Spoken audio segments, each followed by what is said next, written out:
मीरा भाईंदर महानगरपालिका निवडणुकीच्या पार्श्वभूमीवर शहरात सध्या निवडणुकीची रणधुमाळी सुरू असून प्रभाग क्रमांक 12 मध्ये अत्यंत चुरशीची लढत पाहायला मिळते। भाजपचे माजी महापौर तथा आमदार नरेंद्र मेहता यांच्या बहिणी डिंपल मेहता आणि माजी उपमहापौर हसमुख गहलोत हे निवडणुकीच्या रिंगणात उतरले आहेत। या दोघांना कडवे आव्हान देण्यासाठी शिवसेना, शिंदे गट आणि मनसे यांनीही जोरदार तयारी केली असून प्रचारात आक्रमक भूमिका घेतली आहे। विरोधकांकडून महापौर आणि उपमहापौर पद भूषवूनही या प्रभागात अपेक्षित विकास कामे झाली नसल्याचा आरोप करण्यात येतोय। या आरोपांना प्रत्युत्तर देताना भाजपकडून गेल्या 8 वर्षांपासून प्रभागातील नागरिकांची सातत्याने कामे करण्यात आली, तसेच कोविड काळातही जनतेच्या मदतीसाठी पुढाकार घेतल्याचा दावा करण्यात आला।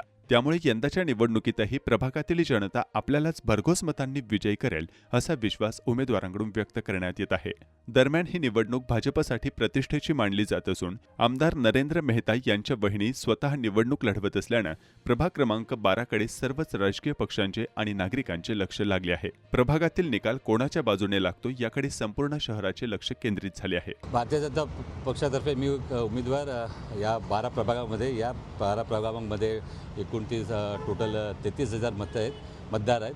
बस देवांचा आशीर्वाद आहे, लोकांचं प्रेम आहे की येणाऱ्या 16 तारखेला ते आपल्याला रिझल्ट भेटेल। जे आम्ही कामं केलेले आहेत त्या लोकांपर्यंत आम्ही पोहोचलो आहे। त्यांचा कुठलाही विषय असो, ते इमारतीचा विषय असो, सोसायटीचा असो, समाजाचा असो, काही विषय असो, प्रत्येक विषयावर आम्ही ते काढून त्यांचा प्रयत्न केला की ते विषय आम्ही सोडून द्यावं आणि 100% ते आम्ही यशस्वी झालेलो आहे आणि त्यामुळे आम्हाला लोकांनी आशीर्वाद दिलेले आहेत। नक्कीच प्रभाग 12मध्ये 8 वर्षापूर्वी अशा लोकांना निवडून दिलेलं, त्याच्यामध्ये ही मोठी मोठी पदं आहेत, मोठी मोठी नावं आहेत। पण गंमत अशी आहे की 8 वर्षानंतर पण लोकांना कोणत्या पदावर होतं त्या व्यक्तींची ओळख नाही।